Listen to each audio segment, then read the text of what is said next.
What would happen to your body if for 30 consecutive days you ate bacon, butter, and eggs? Not in imagination, not in theory, but in my own body, with my real weight, real blood tests, and changes impossible to deny. And before you rush to draw conclusions, let me clearly explain why I did this. It was not a provocation or recklessness.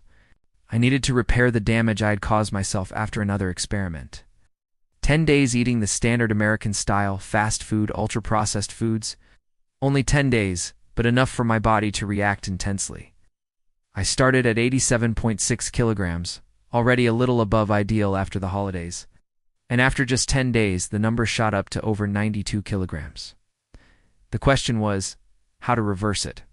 And if natural fat is really the enemy, as we have been taught, what I'm about to share may make you completely reconsider your view on nutrition and metabolic health. So after those 10 days, I knew that I not only needed to lose weight, but to reset my entire metabolic system. I chose the ketogenic path for 30 days, not because of fashion, but because of the very clear physiology that supports it. When you drastically reduce carbohydrates, the body is forced to switch to another fuel source. These are ketones, molecules produced from fat that act as a preferred backup energy source for the brain when glucose is no longer abundant. For me, around 30 grams of carbohydrates per day worked very well. I mean net carbohydrates, that is, the total minus fiber. Because fiber does not raise blood glucose or activate insulin. Protein was kept at a moderate level, neither too low nor excessive. Consuming too much protein generates metabolic load and produces more nitrogen waste. The rest of the energy came from fat. This made my diet, compared to the conventional view, very high in fat. But high in fat does not mean uncontrolled, and I will clarify that. When you eat bacon, butter, and eggs, you certainly consume a lot of saturated fat, something many people fear. But the correct question is not how much fat, but in what hormonal context your body is processing it. And for me, the goal was not only to lose weight. Blood tests showed that inflammation had increased after 10 days of American-style eating. I wanted to reduce inflammation and eliminate any possible food sensitivity factor. The two most common groups are grains, especially modern wheat, and dairy. I completely avoided grains. As for dairy, the main problem lies in the protein, not in the fat. Butter contains almost no protein, so most people tolerate it well, even those sensitive to dairy. Lastly, I combined the ketogenic diet with intermittent fasting. During those 30 days, I practiced OMAD and TUMAD, 1 or 2 meals a day. Approximately 80% of the time I ate only one meal. It means I fasted between 16 and 24 hours every day. When you do not eat, insulin has time to decline.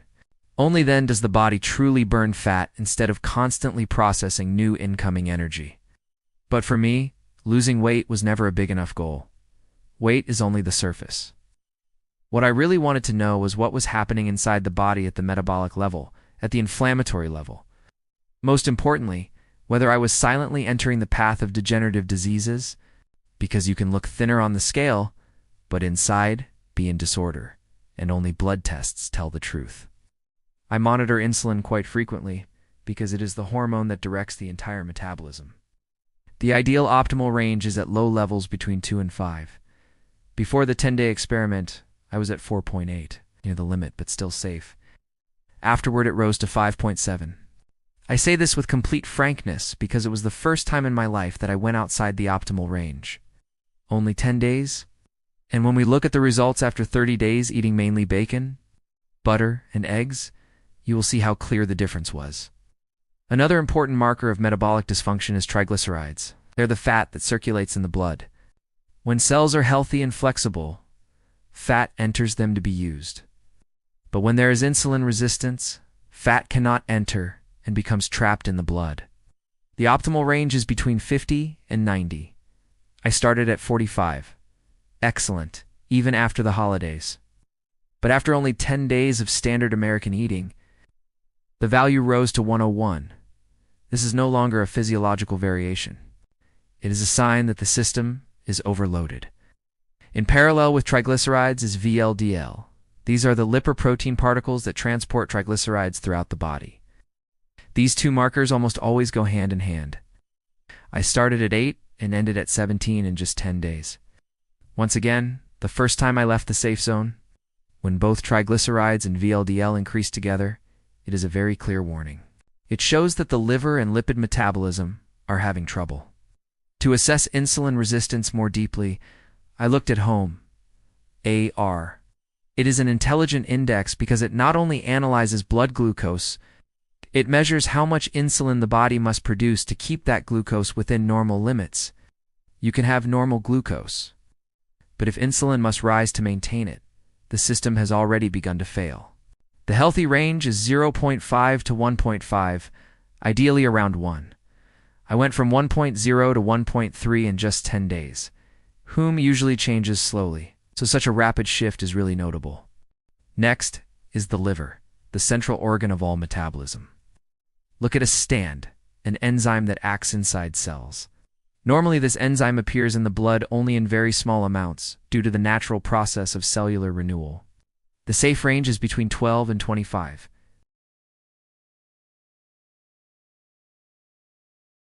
Which means the liver is under stress. In 10 days, I went from 23 to 31. Once again, only 10 days were enough to take me into the warning zone. ALT is even more relevant because this enzyme is specific to the liver. I went from 20 to 25. The number is not extremely high, but the upward trend cannot be ignored. The liver was sending a signal. Out. And then came the marker that even left me silent. LDH, lactate dehydrogenase. It is an enzyme present in all tissues related to emergency energy production when the body lacks oxygen or is under metabolic stress. It increases when there is tissue destruction, when there is excess glucose, or when the system functions in a state of crisis. The normal range is between 140 and 180. The laboratory allows up to 225. My value was 335. It not only exceeded the limit, it did so widely.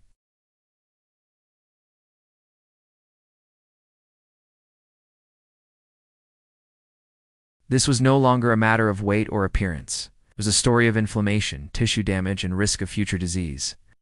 And it was precisely at that point when I knew that the experiment of the following 30 days was not just to lose weight, but to return the body to the physiological state to which it belongs.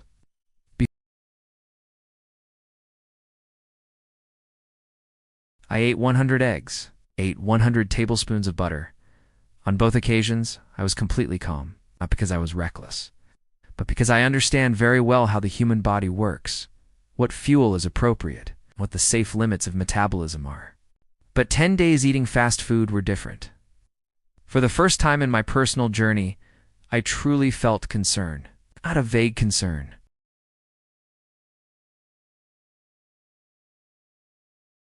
And the subsequent blood tests confirmed it. The concern was completely justified. Therefore, the important question was not whether I had gained weight, but how much of that damage we could reverse in 30 days, and whether the ketogenic diet was truly the right tool.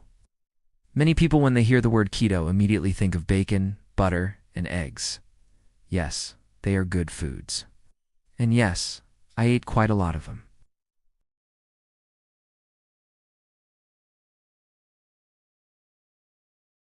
If you start from a diet full of sugar, refined flours, industrial seed oils, and ultra-processed foods, switching to bacon, butter, and eggs is already a big improvement. But our goal is not to be less bad. The goal is to optimize. That is why I always clearly distinguish between dirty keto and clean keto. Clean keto does not mean eating in a monotonous way. Clean keto means eating in a varied way. Real foods, and especially enough vegetables. I know that some people say that vegetables are also carbohydrates and should be avoided. It is true that there is a very small group of people sensitive to most plants, and who feel better eating almost exclusively meat. But they are the minority. For the vast majority, completely eliminating vegetables is a mistake.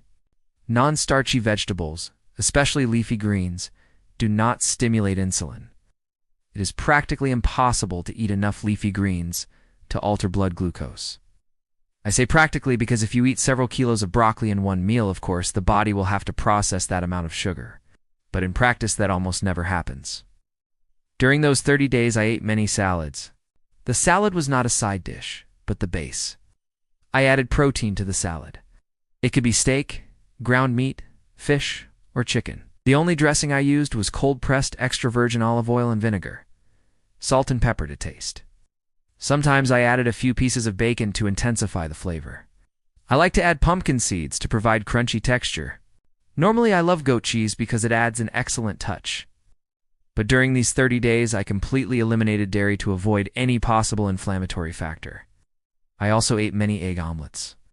In the omelet, I added sausage, bacon, onion, tomato, and any non-starchy vegetable available. It's always accompanied by a simple avocado, filling and with stable energy. Steak appeared quite frequently.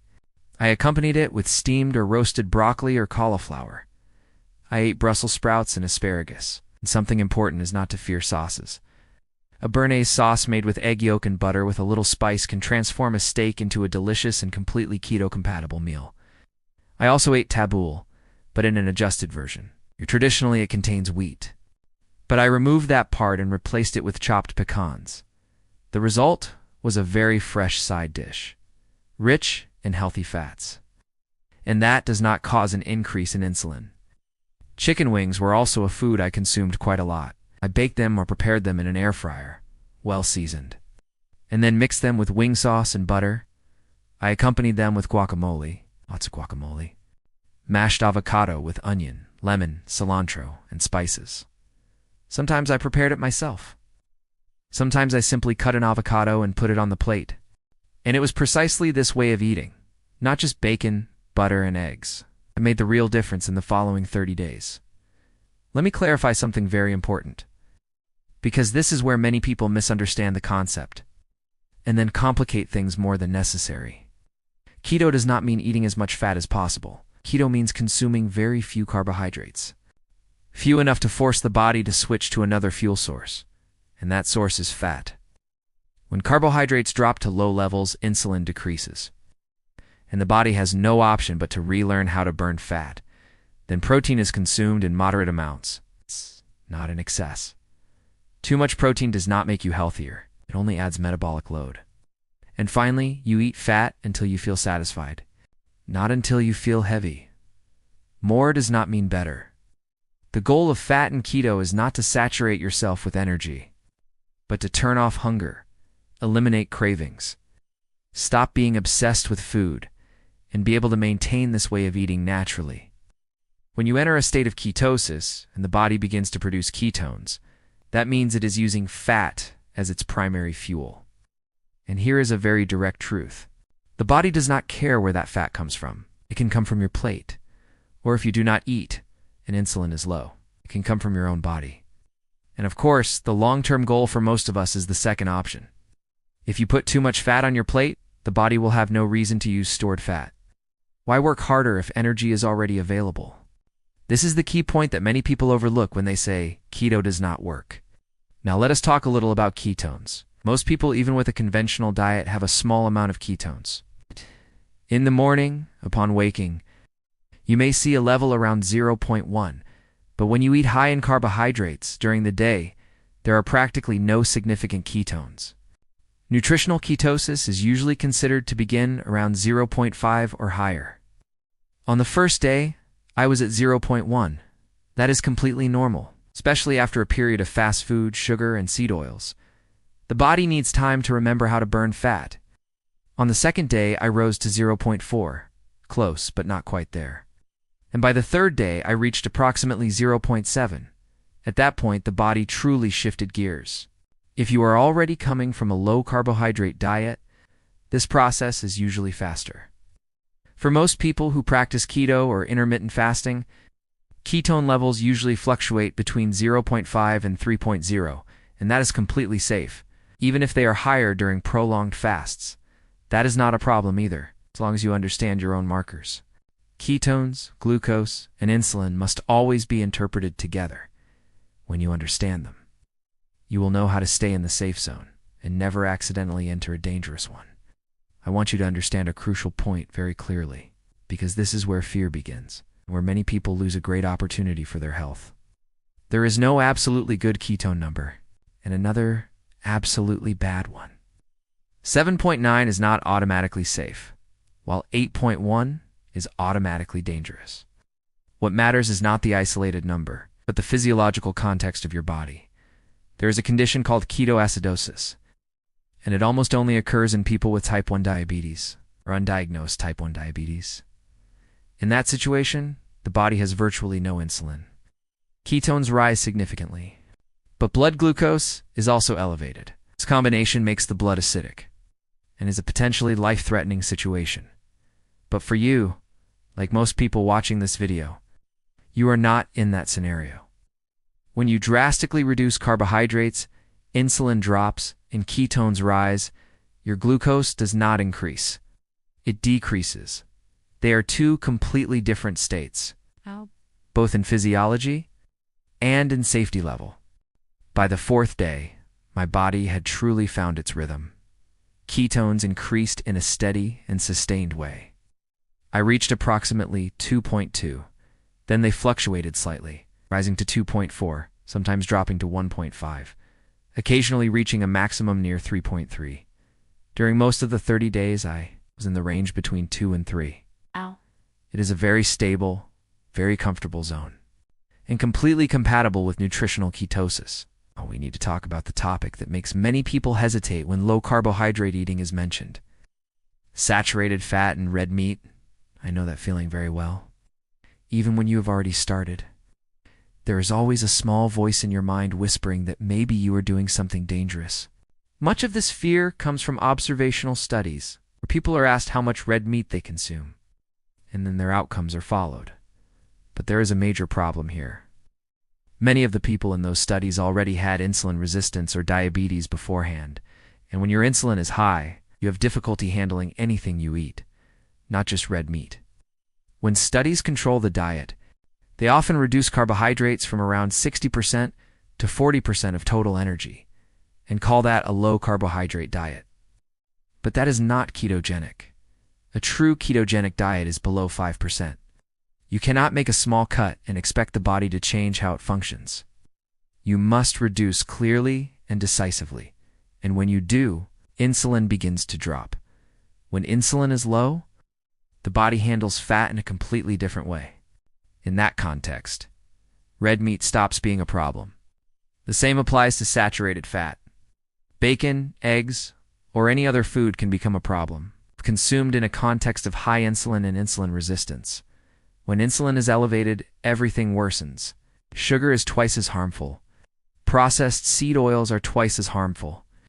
And even foods that are normally considered healthy can cause difficulties. But when you create a low-insulin metabolic environment through a ketogenic diet and intermittent fasting, your body becomes flexible. It can handle those foods. Not only handle them, but use them to generate satiety, stabilize energy, and help you sustain the diet long-term. This is true for the vast majority of people. Perhaps 95% will have a fairly straightforward process, where these physiological principles work very smoothly. But there is always a small remaining group. And if you belong to that group, what matters is that you understand the basic indicators of your own body. Understanding insulin, glucose, ketones, and blood lipids.